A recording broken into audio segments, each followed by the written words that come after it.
Selamat siang, Mas Marno.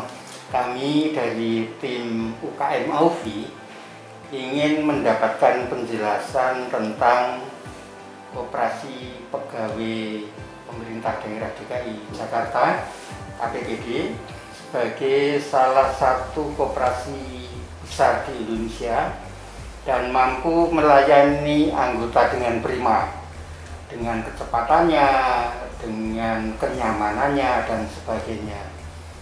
Tetapi membangun sebuah koperasi sampai pada posisi sekarang tidaklah mudah. Berbagai kendala yang akan menghadang pasti harus diantisipasi. Walaupun ini koperasi pegawai, anggotanya mempunyai edukasi yang cukup tinggi karena standar kepegawaiannya memang seperti itu, tetapi kemungkinan saja ada kendala-kendala lapangan. Mas Marno sebagai komandan di lapangan yang harus bertanggung jawab mengamankan lembaga, tentu banyak pengalamannya. Mohon diberikan masukan kepada koperasi-koperasi lain, terutama juga koperasi pegawai. Semoga teman-teman yang mengelola koperasi pegawai, koperasi karyawan bisa mendapatkan ilmu yang baik dari KPPD. Silakan. Baik, terima kasih Pak Mariono. Tentu saja tiap-tiap koperasi memiliki permasalahannya tersendiri, memiliki kendala-kendala yang mungkin antara satu koperasi dengan koperasi yang lain tentu saja berbeda. Mereka punya kendala, ada yang terkait dengan tingkat pendidikan, tapi kalau di DKI anggota kami rata-rata memang pendidikannya lumayan memadai. Hanya saja memang kesadaran anggota itu memang berbeda-beda. Kendala kami kalau di DKI ini tingkat kesadaran untuk pemenuhan kewajibannya memang masih agak kurang, apalagi dalam kondisi seperti sekarang ini, situasi pandemi yang masih lumayan tinggi di DKI Jakarta. Tentu saja itu berpengaruh pada penghasilan pegawai di DKI, di mana tunjangan kinerjanya dikurangi 50%. Itu akan berpengaruh terhadap pemenuhan kewajiban di koperasi. Tetapi KPPD tetap berkomitmen untuk memenuhi pelayanan terhadap anggota tetap dalam kondisi yang prima. One day service tetap kita lakukan, kebutuhan-kebutuhan anggota yang mendesak tetap kita penuhi. Tentu saja kita pelayanan dengan mempertimbangkan prioritas. Jadi kepentingan anggota yang benar-benar mendesak itu yang kita prioritaskan. Terkait dengan pelayanan, Mas Marno, kan KPPD sudah mempunyai sistem dengan online service kan? Seberapa jauh sistem ini dimanfaatkan oleh anggota? Apakah anggota itu masih senang datang dengan bisa berbincang dengan pelayanannya, ataukah sudah menggunakan sistem online itu? Baik, banyak anggota yang memang sudah memanfaatkan layanan online. Ada juga anggota yang lebih senang datang langsung, karena tentu saja mungkin permasalahannya berbeda-beda Pak. Ada yang bisa diselesaikan secara daring, secara virtual, ada juga yang memang harus ketemu dengan kami gitu. Jadi untuk pemanfaatan sistem online ini ya memang belum banyak. Dari 8.000 lebih anggota yang aktif, itu paling baru sekitar 2.000-an, jadi kurang lebih 25%-an yang memanfaatkan. Tetapi ini memang belum lama. Saya yakin kedepannya ini anggota trennya akan lebih banyak memanfaatkan sistem daring, karena memang mereka punya kesibukan di SKPD-nya masing-masing, dan ini juga tidak menghambat. Jadi sistem online ini juga pelayan kami juga akan cepat seperti halnya kalau para anggota itu datang langsung ke KPPD DKI Jakarta. Mas Maro, kan anggotanya kalau tidak salah sekitar 12 ribuan ya? Ya, betul. 12 ribuan, yang aktif itu 8 ribu. Ya. Itu artinya 2/3 ya? Ya. 2/3. Faktor apa kira-kira yang mungkin belum aktif, bukan tidak aktif tapi belum aktif? Itu faktor apa kira-kira? Yang pertama memang banyak anggota yang dari 12.000 tadi memang masih banyak yang belum paham. Jadi mendaftar dari awal ya mendaftar saja gitu. Jadi tidak memanfaatkan usaha-usaha yang ada di KPPD. Jadi jasa-jasa yang bisa dimanfaatkan oleh anggota mereka tidak manfaatkan. Jadi mereka jadi anggota yang sifatnya itu menabung saja. Masih menabung saja. Sedangkan yang 8.000 ini benar-benar anggota yang bisa memanfaatkan layanan yang kami sediakan, gitu Pak. Jadi masih banyak anggota yang belum tahu persis sebenarnya, belum tahu. Jadi mungkin awalnya masuk juga sekedar ikut-ikutan juga, gitu. Nah, kalau melihat usia KPPD sudah 40 tahun, ya. Tentu anggota yang dulu belum punya jabatan sudah mempunyai jabatan. Betul. Nah, lalu yang sudah mempunyai jabatan, apakah teman-teman anggota ini, teman-teman pejabat di level masing-masing itu juga mempunyai aktivitas tinggi, Mas? Kan pasti mulai, katakanlah tadi hanya daftar ikut-ikutan gitu kan. Dengan kurun waktu yang sudah agak lama kan kemungkinan kan bisa menjadi semakin sadar. Teman-teman yang sudah punya jabatan itu seberapa tinggi kesadarannya berkoperasi?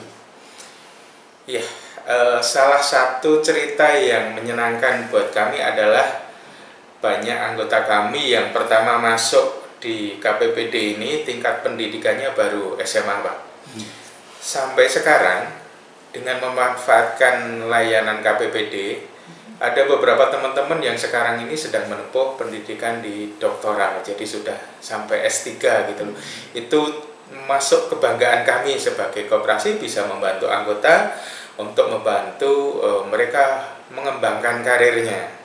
Nah, dari beberapa anggota tadi memang sudah ada yang menempati posisi-posisi eselon, posisi-posisi strategis di Pemda DKI Jakarta, dan dari beberapa memang mereka merasa tidak sungkan, merasa tidak jaim gitu untuk memanfaatkan layanan koperasi. Dan di levelan camat misalnya mereka biasa gitu memanfaatkan layanan koperasi, dan mereka kadang-kadang datang sendiri ke sini untuk melihat juga perkembangan KPPD DKI Jakarta. Mungkin Pak Mariono juga bisa melihat seberapa jauh perkembangan koperasi ini dilihat dari gedung yang ada secara fisik. Ya, secara fisik juga mungkin sistem pelayanan kita, teknologi yang kita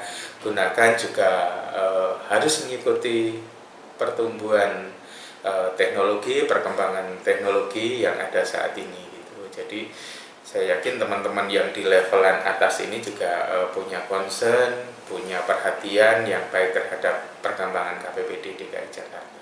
Kalau begitu, itu artinya kan mereka sudah menikmati. Yeah. Seberapa besar pengaruhnya terhadap teman-teman lain, mungkin juga anggota yang baru, pegawai baru untuk masuk menjadi anggota koperasi? Seberapa besar? Memang yang masuk ini daripada sosialisasi yang kami lakukan, Pak, itu lebih efektif dari cerita teman-teman yang sudah pernah memanfaatkan layanan kami. Itu yang terjadi. Dan saat ini sistem kami juga memberikan kesempatan untuk anggota untuk merekrut anggota yang lainnya gitu. Jadi karena situasi pandemi seperti ini, kegiatan untuk sosialisasi kami juga terbatas, maka kami berikan kesempatan kepada anggota untuk merekrut anggota lain. seberapa efektif? Kalau fundingnya baru 10 bulan anggap seperti itu gitu. Seberapa efektif teman lain membawa temannya itu? Kalau misalnya kalau sudah dievaluasi dan itu kan perlu dievaluasi ke depan kan? Iya. Seberapa efektif? Ya lumayan Pak. Kalau dibilang efektivitasnya tinggi juga tidak, tapi dalam kondisi seperti ini itu lumayan. Banyak teman-teman seperti kemarin dari Puskesmas Cengkareng gitu, ada puluhan juga yang ikut masuk itu dari anggota yang sudah lebih dulu masuk gitu. Itu jadi angkanya lumayan. Itu contoh positif ya? Iya, itu dari Cengkareng. Iya. Lalu dari daerah lain mungkin bisa diberikan sebagai Dari contoh. SKPD lain juga ada, cuman belum banyak juga. Belum menonjol. Yang pertama kita lakukan sebenarnya kemarin pada saat pengangkatan pegawai baru itu di triwulan pertama di tahun 2020, tapi begitu mendaftar, begitu mau mulai masuk, teman-teman ini ternyata tunjangan kinerjanya atau TPP-nya langsung turun 50%. Itu yang dampaknya lumayan agak besar, jadi mereka menahan diri untuk sementara tidak masuk ke KPPD DKI Jakarta. Padahal menurut saya kalau teman-teman ini bisa gabung di KPPD DKI Jakarta, sebenarnya juga bisa memanfaatkan layanan-layanan yang ada di KPPD. Banyak teman-teman yang mengajukan pinjaman untuk bisa bertahan sampai dengan akhir tahun, sampai dengan kondisi tunjangan kinerjanya pulih kembali. Itu beberapa teman-teman yang bisa memanfaatkan layanan kami. Mas Mara kan pegawai DKI itu kan 71.000 lebih. Adakah program percepatan untuk merekrut pegawai DKI menjadi anggota KPPD, walaupun koperasi kan sukarela untuk masuk ya, tidak ada paksaan. Dengan potensi jumlah anggota pegawai yang demikian tinggi, kalau sekarang misalnya KPPD anggotanya baru 12.000, itu akhirnya kan baru 20% ya?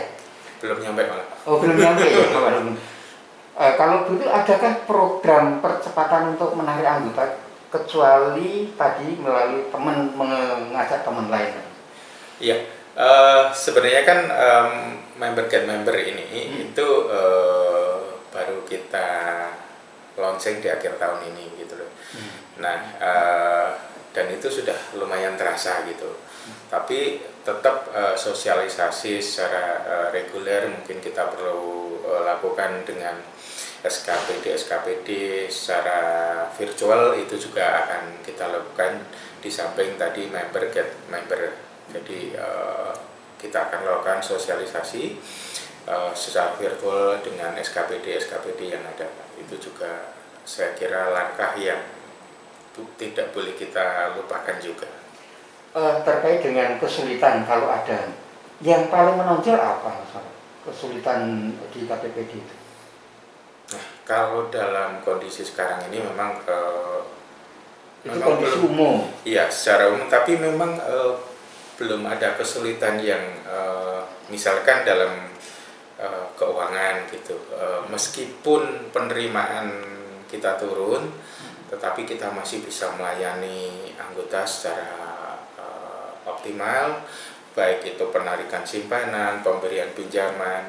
Hanya saja memang kegiatan-kegiatan yang sifatnya massal seperti pendidikan yang memerlukan tempat yang agak luas, orang melibatkan anggota yang cukup banyak, itu di tahun 2020 kemarin sempat kita pending. Mungkin di 2021 ini kita lihat perkembangan, mudah-mudahan kondisinya cepat baik, kita bisa laksanakan secara konvensional. Tapi kalaupun tidak, tetap kita akan laksanakan, kalaupun itu sistemnya kita virtual. Mas Warno kan di KPPD kan sebelumnya sudah mengelola koperasi lain yang juga koperasi karyawan. Iya. Beda kalau koperasi karyawan dengan koperasi pegawai ya. Jadi karyawan itu swasta katanya sebutannya seperti itu. Adakah perbedaan cara pengelolaan secara secara mendasar gitu? Hanya satu sebenarnya perbedaannya itu sistem pembayaran gitu. Jadi kalau di koperasi sebelumnya itu tingkat kegagalannya relatif kecil. Malah relatif kecil. Iya, relatif kecil gitu karena hanya anggota-anggota yang mungkin diberhentikan secara mendadak itu yang tidak akan memenuhi kewajibannya. Sementara untuk secara umum itu akan terpenuhi seluruh kewajibannya ke koperasi karena sistemnya dipotong dulu di payroll baru ditransfer ke rekening anggota. Tapi kalau di KPPD DKI itu dimasukkan ditransfer dulu baru dipotong gitu. Dengan perkembangan teknologi yang tinggi, rata-rata anggota menggunakan mobile banking, itu begitu dapat notifikasi pembayaran dari payrollnya DKI, mereka rata-rata sering dipindahkan ke rekening lain atau ditarik, sehingga untuk pemenuhan kewajiban itu bisa gagalnya lumayan besar. Itu perbedaan yang paling mencolok di antara dua koperasi ini. Nah, untuk mengatasi paling tidak meminimalisir sikap anggota itu seperti apa yang pernah dilakukan? Ya, yang pasti pada saat melakukan transaksi kita ingatkan seberapa besar nilai kewajibannya di koperasi, berapa besar nilai kewajibannya di Bank DKI misalnya, dia berapa sisanya gitu, sisa yang bisa diambilnya. Jadi jangan melebihi pengambilannya, jangan sampai melebihi kewajibannya yang ada di KPPD maupun di Bank DKI itu. Kemarin koperasi kan milik anggota gitu. Sekarang di KPPD pensiun tidak harus keluar. Seberapa besar kesadaran teman-teman anggota ketika pensiun tidak keluar, tetapi merasa bahwa ini perusahaannya sendiri? Memang tidak semuanya memiliki kesadaran dan itu mungkin didorong oleh kebutuhan juga, Pak. Jadi memang ada beberapa teman-teman yang begitu pensiun memang ingin menarik simpanannya, atau mungkin mereka juga sudah akan berpindah, mungkin pulang kampung, misalnya tinggal di daerah.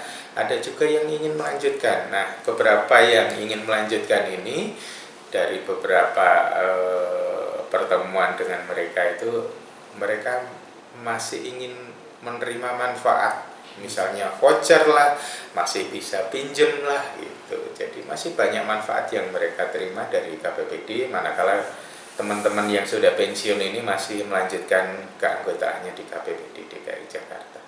Kan ini kan juga belum lama ya perubahan anggaran dasar, anggaran rumah tangga yang mengatur pensiun tidak harus keluar kan belum lama. Baru 3-4 tahun kalau nggak salah. Sebenarnya kalau itu sudah lama, Pak. Sudah lama. Sudah. Jadi emang dari awal sebelum saya gabung di KPPD ini memang sudah ada ya? Teman-teman yang pensiun masih boleh melanjutkan keanggotaannya. Nah, kalau seperti itu, artinya seberapa banyak teman-teman yang sudah pensiun masih menjadi anggota, berapa banyak?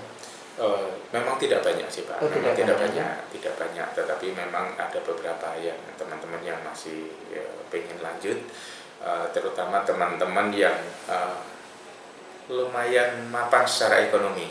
Jadi lumayan mapan secara ekonomi, artinya mereka tabungan itu ya biarkan saja di koperasi gitu, mereka tidak begitu perlu amat untuk kebutuhan mendasar. Sudah ada pendeteksian tadi yang teman kemarin yang sudah ikut pelatihan pendidikan untuk wirausaha baru, sudah ada berapa banyak dari kemarin itu, ada 70-an atau 80-an ya peserta itu yang di Bandung itu. Nah, mungkin sudah berapa banyak gitu kan yang sudah mencoba gitu, berwirausaha lah? Beberapa teman-teman sih memang itu masih tergabung dalam satu grup, Pak. Jadi komunikasi kami memang tidak putus. Teman-teman yang kemarin ikut pendidikan kewirausahaan itu masih tergabung dalam satu grup WA, jadi memang tidak terputus. Dan beberapa teman memang ada yang mengembangkan usaha, ada yang di daerah, ada juga yang di Jakarta gitu. Tapi memang karena kondisi seperti ini tadi, kami belum bisa sempat memantau sejauh mana teman-teman ini semuanya mengembangkan usahanya gitu loh. Jadi memang ada, jadi di grup itu ada beberapa teman-teman yang sudah menjalankan usahanya baik di luar daerah maupun di Jakarta dan sekeliling. Mas Marel, silakan untuk menyampaikan sesuatu kepada anggota melalui UKM Aufi. Baik, teman-teman anggota KPBD DKI Jakarta, KPBD ini milik kita bersama. Mari kita jaga bersama. Apabila teman-teman mempunyai kewajiban ke KPBD, silahkan ditunaikan. Saya yakin semuanya akan kembali kepada anggota. Jadi kalau anggota menjaga dengan baik, maka koperasi ini akan tumbuh besar. Pada waktunya nanti kita akan merasakan bersama-sama apa yang kita bangun, apa yang kita jaga bersama-sama dengan baik. Teman-teman, jadi silahkan ditonton, di subscribe UKM Aufi. Tentu saja ini akan menambah wawasan, akan menambah pengetahuan teman-teman semuanya di bidang terutama di perkoperasian. Semoga KPBD DKI Jakarta dan UKM bisa maju bersama-sama.